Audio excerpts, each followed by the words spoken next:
Bonjour à tous, aujourd'hui nous allons aborder le clavier. Donc c'est une leçon assez longue, donc on aura plusieurs leçons sur le clavier. Ici vous aurez aujourd'hui 3 devoirs, donc 3 parties bien spécifiques. Donc le premier c'est le clavier, partie 1 généralité, donc on va l'ouvrir. Alors je vous ai mis ici le document avec toute la théorie sur les généralités du clavier qu'on va voir tout de suite.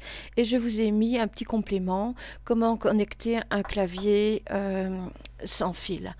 Donc pour ceci, vous devez... en fait, il faut disposer d'un clavier sans fil et vous avez des petites explications, comment mettre la pile, etc., le brancher avec la petite clé USB derrière, etc. Et en fait,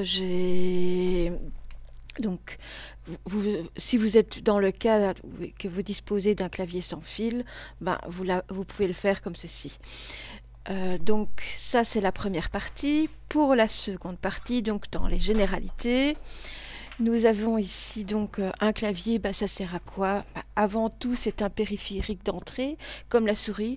Alors pourquoi périphérique d'entrée? Parce il permet de donner des informations à l'ordinateur. Donc ce sont des caractères, donc vous avez toutes les touches du clavier qui donnent ces petites impulsions au PC, en fait, vous avez un petit programme qui décode ces petits codes en fait et qui vont donner des informations à l'ordinateur en soi. Donc ici vous avez normalement plusieurs parties, on va les voir ici. Bon, vous avez un peu d'histoire. Au départ, on avait des machines à écrire et alors la disposition était faite pour que si vous vous rappelez, dans les anciennes machines à écrire, vous aviez des petites tiges qui allaient taper sur la feuille et sur le rouleau. Et en fait, fallait éviter que ces tiges se coincent. Ça arrivait quand on tapait un peu trop vite par moment. Donc, les principaux types de claviers, vous avez les claviers en fonction de la langue. Donc, vous avez les français, mais dans la partie des français, vous avez aussi le clavier belge. Alors, le clavier belge n'est pas le clavier flamand, c'est pas pour ça que souvent quand on crée un compte Google ou quoi et qu'on met belge, on a souvent tout en néerlandais. Ici, c'est pas le cas, c'est bien le français, mais si vous faites bien attention, vous avez par exemple l'arrobase ici qui est juste en dessous, à côté du « et » ou en dessous du 2. Et ici, pour le français, il est à côté du 0 et du A accentué. Donc, faites bien attention, c'est vraiment la chose essentielle, c'est d'abord de paramétrer son clavier. Donc, vérifiez si vous avez un clavier belge ou un clavier français. Sans le savoir, on achète un PC et puis on se rend compte qu'on n'a pas fort... Quand on appuie sur une touche, c'est pas ça qui apparaît à l'écran. Donc ça, je vais vous montrer par après comment le paramétrer. Ça sera le sujet de la deuxième petite vidéo. Donc ici, vous voyez, donc toutes ces lettres ici sont les mêmes. Toutes les lettres alphabétiques. La seule différence, c'est en fait tous ces caractères ici sur le côté. Vous voyez ici, le 3, j'ai les trémas, 4, c'est la même chose, 5, la parenthèse. Le 6, vous voyez, ceci sigle le paragraphe ici, et là j'ai simplement le tiret. Donc vous voyez, c'est vraiment, il faut bien faire attention. Alors, vérifiez bien si votre clavier, quand vous tapez une lettre, notamment tous ces caractères ici au-dessus, si vous avez bien cette correspondance qui est au niveau du traitement de texte ou du mail si quand vous saisissez le caractère. Alors, on a l'AZERTY, donc pourquoi AZERT, donc c'est toujours ce qui est français. Ici, vous voyez, c'est les premières lettres qui sont ici. Puis, vous avez le QWERTY pour l'anglais. Vous voyez, on se base toujours sur les premières lettres ici, donc sur la ligne supérieure des lettres. Et puis, vous avez aussi différents autres en fonction des langues. Alors, faites attention, quand vous achetez un ordinateur au Grand-Duché de Luxembourg, en général, les vendeurs font très attention à ça, mais ça peut arriver qu'on vous commande un PC avec un clavier QWERTZ, donc le clavier allemand, à la place d'un AZERTY. Donc, vérifiez bien, quand vous commandez un PC, surtout au Grand-Duché, d'avoir bien l'AZERTY. Ici, vous voyez un modèle de clavier arabe et en dessous, un modèle de clavier chinois. Alors, il y a des touches qui reviennent constamment, donc Enter, etc. Mais ça, on les verra par la suite. Alors, il existe aussi des claviers spéciaux. On a des claviers spécialement conçus pour les malvoyants, avec des grosses touches. Il y en a avec de rétroéclairage, donc votre clavier est un peu allumé, donc ça permet un travail plus aisé quand il fait noir.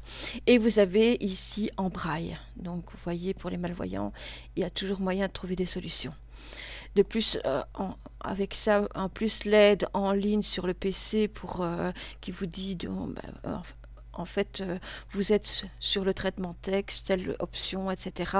Donc vous avez cette aide qui apparaît aussi sur le PC qu'on peut activer pour les personnes malvoyantes. Donc ici, vous avez aussi un clavier bien spécifique pour Apple. Alors, si vous regardez bien, vous avez ces touches-ci qui sont bien spécifiques à Apple, les CMD, les touches de commande.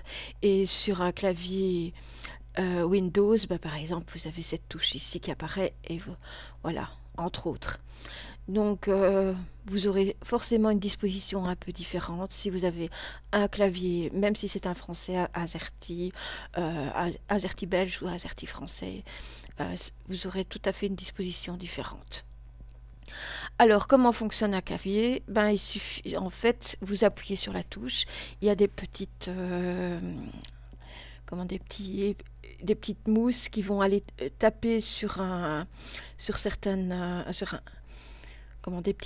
va faire des petites pulsions électroniques qui vont donner donc un code binaire, donc un 0, et ce code va se mettre en ligne et en colonne. Donc vous aurez ce point-ci, et c'est un microprocesseur qui va aller décoder ce code pour l'envoyer à l'ordinateur.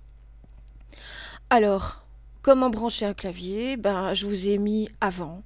Donc vous aviez ces fameuses prises qu'on appelait les PS2.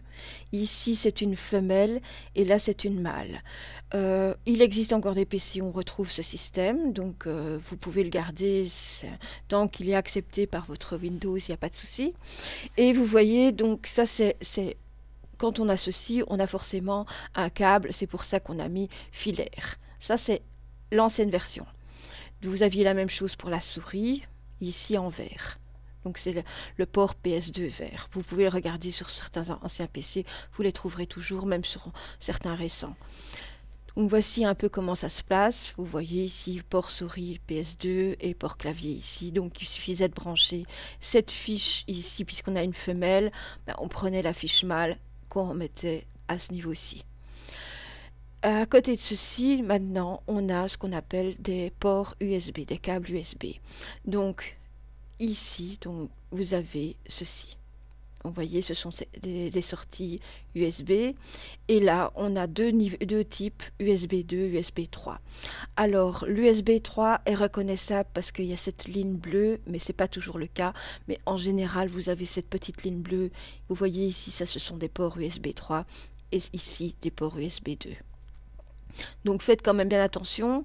En principe, les claviers, jusque maintenant, j'en ai vu qu'avec des ports USB 2. C'est possible qu'il y en ait USB 3, je ne saurais pas vous dire vraiment. Mais à ce moment-là, branchez-le plutôt ici. Il n'y a pas d'intérêt à le brancher sur un USB 3. La différence, c'est la vitesse. Donc mettez plutôt vos périphériques, par exemple, un disque dur externe en USB 3 ici, de manière à maintenir cette vitesse de transfert des données. Donc, et ici vous avez en fait toutes les jacks pour tout ce qui est audio, pour les anciens casques. Et maintenant, nous avons de plus en plus des PC sans fil. Donc, je vous ai mis un exemple de clavier avec fil, donc avec câble, ici USB, et sans fil. Alors, faites bien attention, sans fil, ça ne veut pas dire qu'il est tout seul et qu'il n'y a rien.